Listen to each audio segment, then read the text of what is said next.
On the morning of August 1st, 1966, shots ring out from the observation deck of the clock tower on the University of Texas campus. It marks the infamous beginning of the modern era of mass shootings in America.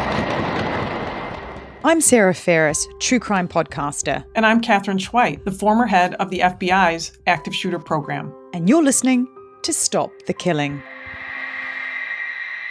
Hi, Catherine. I'm just getting you on the line to tell you that we can quit. Wait, what is happening? Tell me. I got an Instagram message from a listener today, and I actually read it to my little sister first because I hadn't got on the line with you, and she cried, legitimately cried when she heard this. So here we go. Hey, I'm an assistant principal who listens to your podcast. Just wanted to share with you guys what a help it's been. This is the bit that's amazing. Because of the things you've said, I took trainings on Stop the Bleed and threat assessments. Today, it all came together when we recognised... I'm getting a bit teary, actually. What? Today, it all came together when we recognised the signs of a student, honestly, I'm a bit teary. You're all choked up. Okay, slow down. Take a breath of air. Today, it all came together when we recognised the signs in a student. Someone saw something and said something, and our threat assessment team came together to get this kid some help. My God. I'm tearing up. Oh, my God. The threat was legitimate, and he had access to weapons. Just seriously, thank you for doing this podcast because it has helped me cope with the burden of school safety and how to prevent. Drop the mic. Drop mic. Oh, my God. They stopped a potential school shooting. Oh, my God. Yay. That's one in the win column. What is that? Oh, the win column. I thought you said the wind That's one column. In the win column. I thought that was going to be another weird American saying. There's one in the wind column. Yeah. Pretty amazing, right? Wow. I'm all teared up myself. That's crazy. Can you read it again? I want to hear it again. Oh, sorry. Can we do it? I know it's short, but and I did. I'm all flushed. I'm all flushed. I did write back to her, so she does go on, but I'll read it to you again. Hi, I'm an assistant principal who listens to your podcast. Just wanted to share with you guys what a help it's been. Because of the things that you've said, I took trainings on Stop the Bleed and threat assessments. Today, it all came together when we recognised the signs in a student. Someone saw something and said something, and our threat assessment team came together to get this kid some help. The threat was legitimate, and he had access to weapons. Just seriously, thank you for doing this podcast because it has helped me cope with the burden of school safety and how to prevent. Wow. Wow, that is overwhelming. Special. That's so exciting. You know, what's wonderful is the language that she used. One of the things that I heard, that's so fantastic to hear, is that she said the threat assessment team got together to get this kid some help. That's amazing. The person who sent it in, are they from the States? Yes, they are. Let me just double check if I can see where they're... Yeah, I don't want to give out identifying. No, I'm not going to give out personal information, but I'm just trying to see if she's got on there. Yeah, maybe somewhere in Nevada. I don't know, but definitely United States. But then she did go on. So I wrote back to her, and obviously I was like, oh, wow, this is just, absolutely made our day that we have, actually seen some impact that makes all of these late nights recording in the rooms. And no kidding. People say, you must make money doing the podcast. I'm like, we don't make any money doing the podcast. We basically eat all these hours, but we think it's so important. And how important is it? We saved lives potentially by giving information to people who then actually acted to save lives. Oh my gosh. Mind blowing, isn't it? Okay, so then she's gone on and she has given us a question because, our work is never done. She says, my concerns going forward are things I've heard Catherine mention. I'm finding what limits a threat assessment team can do outside of school. One of the things I wish was that this student gets some court-ordered therapy or something and a way to ensure a continuance. I can't say that word tonight. A continuance of care when the student goes to middle school. you can flag it in the system, but that doesn't mean that the middle school will see it. Oh gosh, we've had that conversation before, haven't we? About Oh yeah, and so that's her question, because I'd No, love it's- to answer that question. well, put a pin in And, it. Put a okay. pin in it. I'm not finished reading. I was trained on CSTAG this summer, and it's a good CSTAG. protocol. What does that mean? CSTAG. It's a way to evaluate threat assessments. Okay. It's a way to look at every potential threat and kind of rate it. And that's wonderful that they've had that training at CSTAG training. There's other types of trainings for that. Those are all fantastic. And in fact, they're mentioned in my book. Details in the charts are in my book on that type of Perfect. training. You might have answered the question that's about to come then. We spend okay. most of our time on recognizing the signs, the investigations, and how to document. If you can ever shed light on all the options a threat assessment team can do, maybe that would be helpful. Maybe we just haven't thought of everything. Again, thank you for your show. I love your book, and I'm ordering the new one ASAP about how to talk about guns. There you go. Oh, that's super so fan. lovely. Love So, assistant principal, I just want to tell you this because I don't know your name, but assistant principal, first of all, yay to all of you. That's amazing work. Amazing. I'm so impressed and so proud to be a tiny part of that and know that that helped.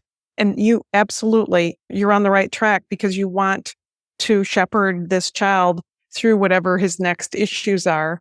And one of the things I know you said, you can flag him in the system, and that's true.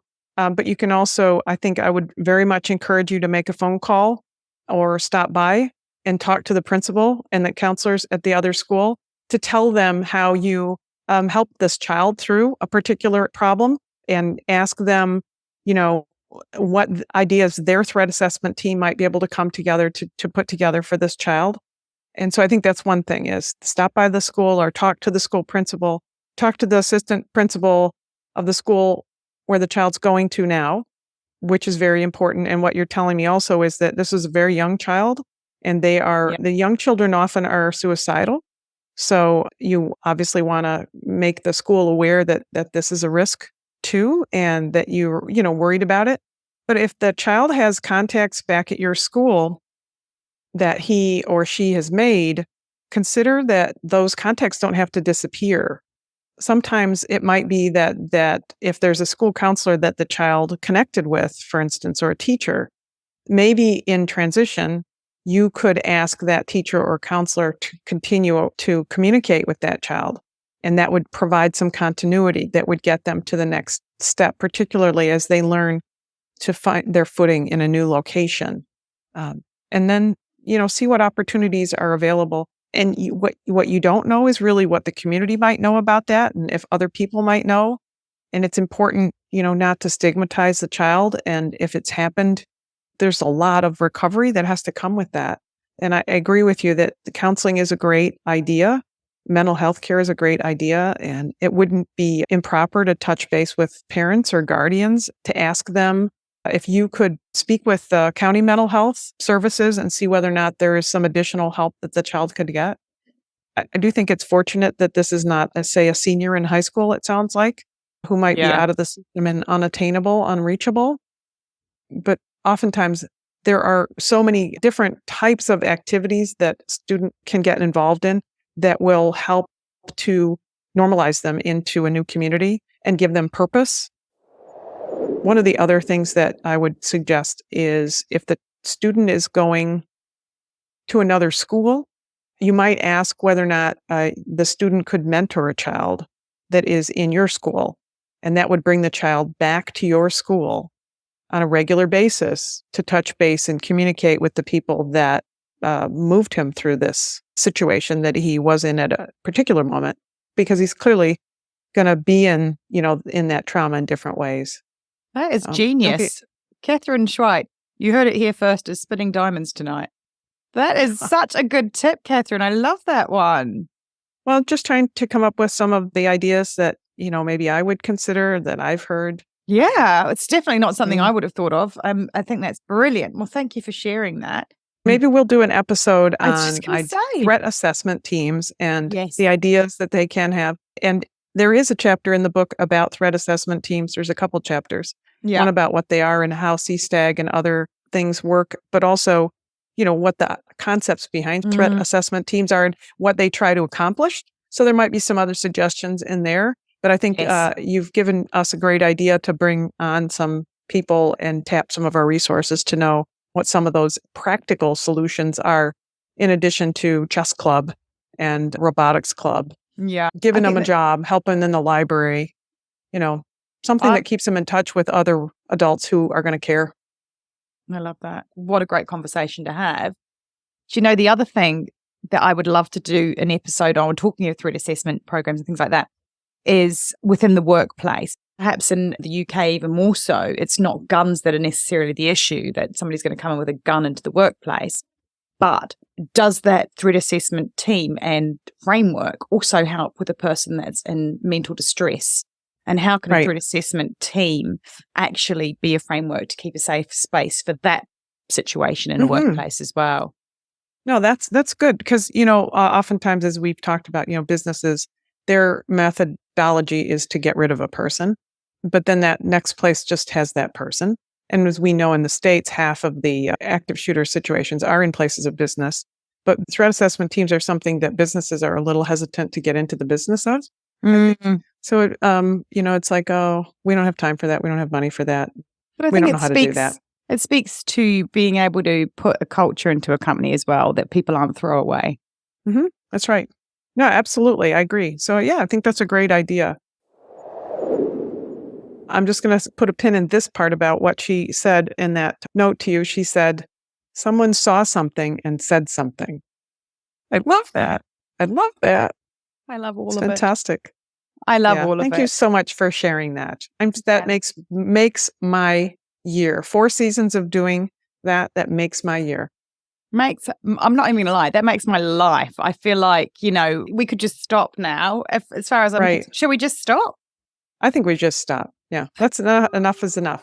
I would love to screen capture that comment and send it to everybody I know who is working to develop these systems and wonders if it's going to be successful and if there's any point in all the work they're doing. Because the answer right there is yes.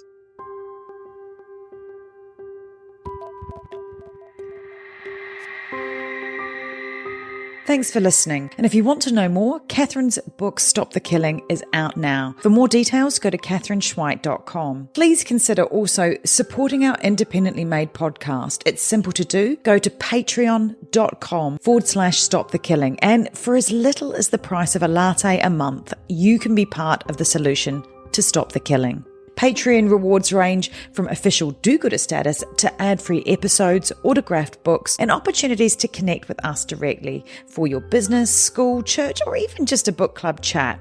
But just knowing that you are part of a movement that has the power to make your community safer, well, that's got to taste better than a skinny cappuccino any day. So please head to patreon.com/Stop the Killing now and polish off your do-gooder halo and make sure to include your name so we can give you a shout out. This podcast is a Community podcast production. That's Con with an N. If you want more content, then head over to Community Podcast at Instagram, where you'll find trailers on more binge-worthy true crime, like the award-winning podcast Conning the Con. And check out our show notes for all the links mentioned. Finally, if you want one takeaway action that you can do right now that can help make our community safer, please share, rate and review this podcast wherever you listen. Everybody needs to know that they hold the keys to see something and say something. Together, we can stop the killing. It's one of those things you hope never happens, but you better train for it because it will happen, and it will happen in places you wouldn't expect. Be ready for it.